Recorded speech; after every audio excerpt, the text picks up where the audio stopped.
ঘরেই যদি তৈরি করা যায় বাজারের চেয়ে বেশি মজাদার ফুলকো ও পুরে ভরা ডালপুরি, তাহলে বাজার থেকে কেন আর কিনে খাবো। আসসালামু আলাইকুম, এসআর কুকিং হাউস বিডিতে আপনাদেরকে স্বাগত। আজকে দেখাবো মজাদার ডালপুরি রেসিপি। এর জন্য এখানে আমি প্রথমে ডালটাকে সিদ্ধ করে নেব। ডালটা খুব ভালোভাবে ধুয়ে সিদ্ধর জন্য বসিয়ে দিলাম। পর্যাপ্ত পরিমাণে পানি দিয়ে ডালটাকে সিদ্ধ বসিয়ে দিয়েছি। তারপর ডালটাতে যখন এরকম বলক হয়ে আসবে, উপর থেকে ময়লাটা ফেলে দিলাম। এবার কিছুক্ষণ ঢেকে এটাকে ভালোভাবে সিদ্ধ করে নিব। এবার পুরির জন্য ময়দার খামিরটা তৈরি করে নিব। এখানে আমি 4 কাপ ময়দা নিয়েছি। এবার দিয়ে দিলাম পরিমাণ মতো লবণ ও 4 টেবিল চামচ সয়াবিন তেল। সব কিছু ভালোভাবে মিশিয়ে নিব। সব কিছু ভালোভাবে মিশিয়ে নিয়ে যখন এরকম ময়দাটাকে দলা পাকানো যাবে, তখন বুঝে নিতে হবে খামিরের জন্য ময়দাটা একবারে রেডি। এবার অল্প অল্প পানি দিয়ে একটা সফট ডো তৈরি করে নিব। খুব বেশি শক্তও হবে না, খুব বেশি নরমও হবে না।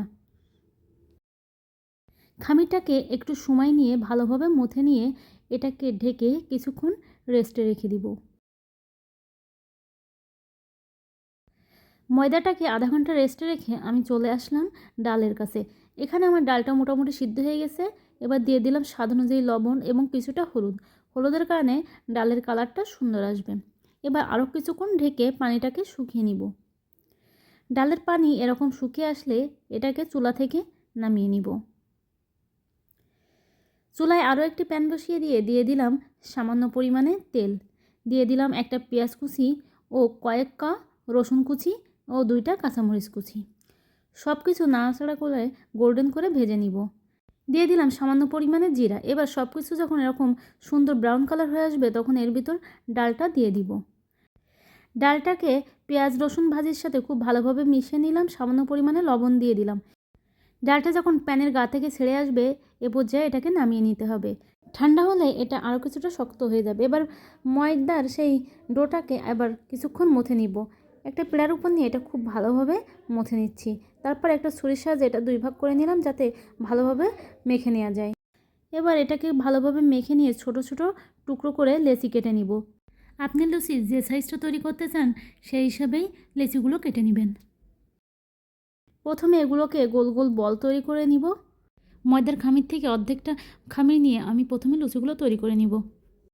আমি একটু বড় সাইজের প্রথমে লুচিটা তৈরি করে নিচ্ছি। তারপর এভাবে এক একটা বল হাতের সাহায্যে মেলে নিয়ে এর ভিতর ডালের পুরটা দিয়ে দিচ্ছি। এবার এভাবে মুখটা সিল করে দিচ্ছি। মুখটাকে খুব ভালোভাবে পেঁচিয়ে সিল করে নিয়ে আলাদা একটা পাত্রে রেখে দেবো। এটা খুব বেশি কঠিন কাজ না, একটু দেখলেই বুঝতে পারবেন। বোঝার সুবিধার জন্য আরও একটা করে দেখাচ্ছি।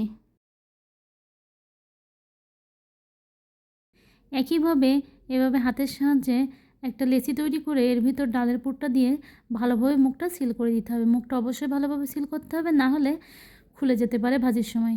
সবগুলো লেচির ভিতরই ডালের পুরটা ভরে নিয়েছি। এবার এটাকে বেলে নিব।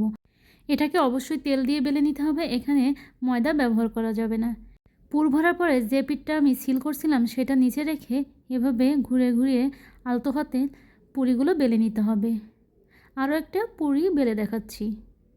অর্ধেক ময়দা দিয়ে আমি এই বড় বড় পুরিগুলো তৈরি করে নিয়েছি। আর বাকি অর্ধেক ময়দা দিয়ে আমি এভাবে আরও কিছু ছোট ছোট পুরি তৈরি করে নিব। এগুলোকে আমি ফ্রোজেন করে রাখবো। এই জন্য আমি এগুলোকে একটা রুটি সেঁকাতে হয় হালকা 30 সেকেন্ড করে এপিট ওপিট সেঁকে রাখবো। তারপর ঠান্ডা করে ফ্রিজে সংরক্ষণ করব। ডিপ ফ্রিজে এটা মাসখানেক সংরক্ষণ করা যাবে, আর বের করে সাথে সাথে ভেজে নেওয়া যাবে। এবার পুরিগুলোকে ভেজে নেব। এই জন্য চুলায় তেল দিয়ে তেলটা খুব ভালোভাবে গরম করে নিয়েছি। তার ভিতর একটা পুরি দিয়ে দিয়েছি।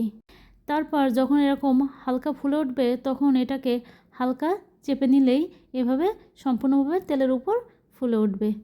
তারপর উল্টে পাল্টে মিডিয়াম হিটে পুরিগুলোকে ভেজে নিব। পুরিগুলো যখন সুন্দর ব্রাউন কালার চলে আসবে, তখন এটাকে নামিয়ে নিব। চাইলে একসাথে 2-3টা পুরিও ভেজে নেওয়া যাবে। আমি আরও একটা পুরি ভেজে দেখাচ্ছি। এভাবে সবগুলো পুরি আমি ভেজে নিব। সম্পূর্ণ পদ্ধতি ফলো করে অবশ্যই বাসায় একবার ডাল পুরি তৈরি করে দেখবেন। আশা করি এর স্বাদ বাজারে কেনা পুরির থেকেও কোনো অংশে কম হবে না। আল্লাহ হাফেজ।